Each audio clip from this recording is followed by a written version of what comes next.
Hhayi-ke thina sithi sinzenjani, sithi hhayi sayithatha i-risk, sahamba sawuphuza nabo e-The Rockets. Ayikho into abangasithengelanga yona, ayikho into abangasithengelanga yona. Kwakuthiwa nje nifunani. Hhayi kuthe kusenjalo-ke sesiphuzile sonke, sabuyela kwi-apartment. Hawu, shuthi mina ngihambe-ke naye lowo guy loyo. Masifika uGuy, ngimbuke emehlweni, amehlo ashintsha, nendlela akhuluma ngayo ivele ingishintshele nje ngingamqondi ukuthi uyini. Ngiqale ngitatazele sengifuna ukuya ekhaya, agoloze ukuthi ngihambe ngigoduke. Ngathuka walokhu angisho isicabha, ukhe wahlala kuyena. Wawumuntu nje ongishintshelayo. Ngasaba.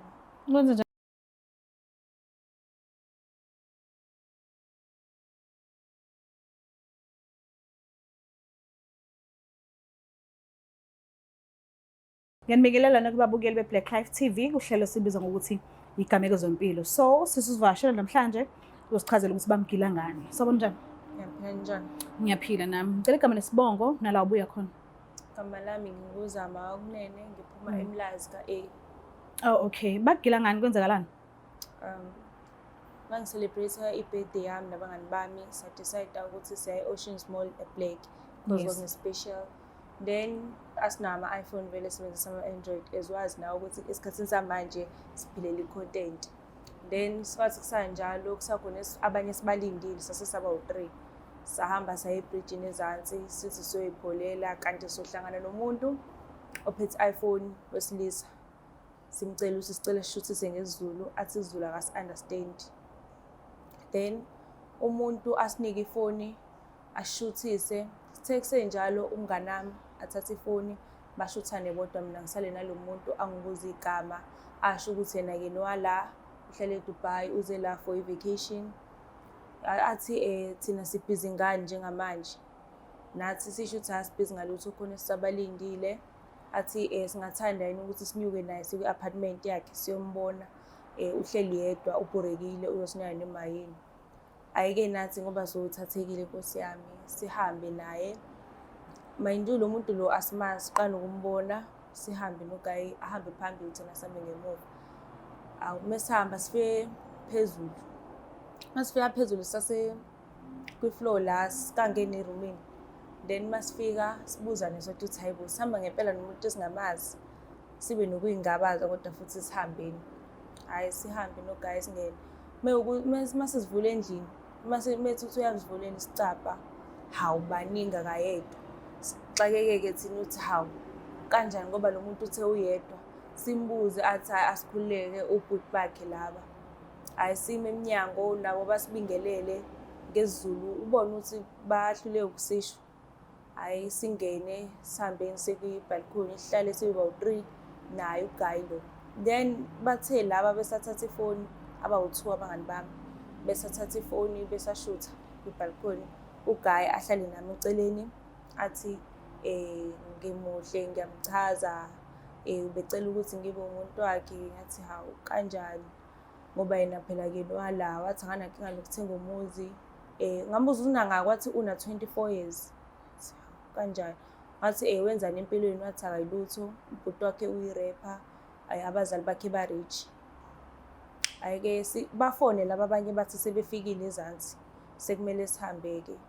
Then kuthe kusenjalo sesifuna ukuhamba, asikhaphe sesingaphandle sesivaliwe isicabha.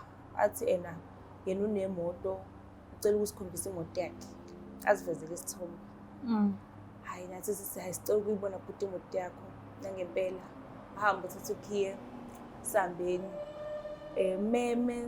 Sihambe sekwi-parking la kuphake khona imoto yakhe.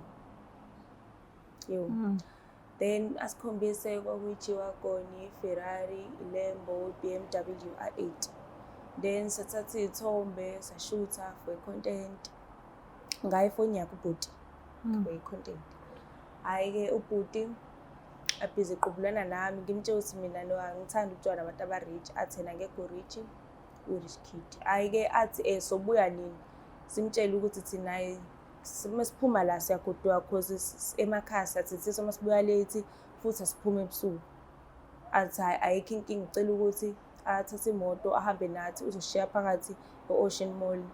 Hhayi nathi shuthi-ke sijabulela ukuthi vele masingene e-Ocean Mall ngaleyo moto leyo, wonke umuntu uzobuka thina. Hhayi asihambise nangempela mase siyafika labantu laba abasilindile bahleli ey'tebhisini. Hhayi kubukwa thina manje e-Ocean Mall, thina sijabulela lokho, sijabulela ifame. Masifika sifike sidle, hhayi ubhuti angifonele athi yazi ngiyalibuka. Yena umile la sibuka khona ePearls, thina siseBlack ubhizi uyasividorizer.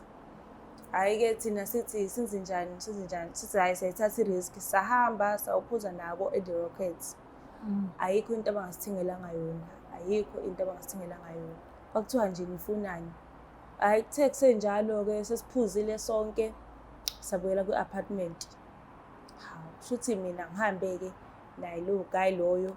Masifika uGuy ngimbuke emehlweni, amehlo ashintsha nendlela akhuluma ngayo ivele ingishintshele njengamqondi ukuthi uyini.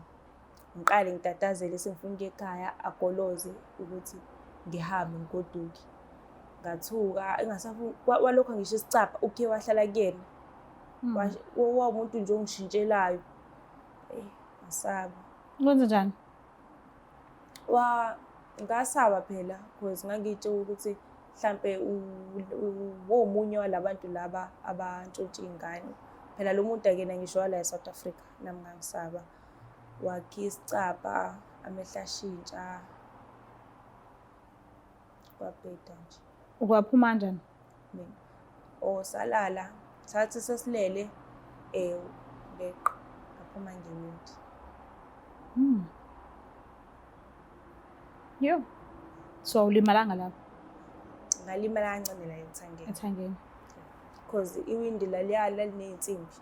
So kweqa kwami ngangifuna ukweqa anganako ukuthi ngiyaphuma. Because ukuphuma kwakukubaleka. Ngase ngifuna ukutshana laba abanye abalele lapha ngangazi ukuthi ngizongena kanjani because emarumini kukhiyiwe.